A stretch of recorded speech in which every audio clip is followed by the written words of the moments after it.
Here's my RC2014 Z80 system with a new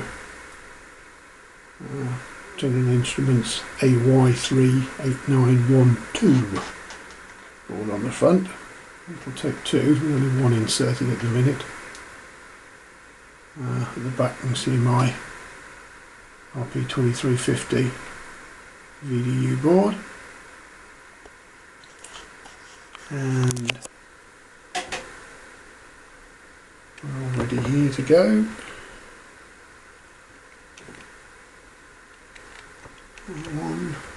One, there we go.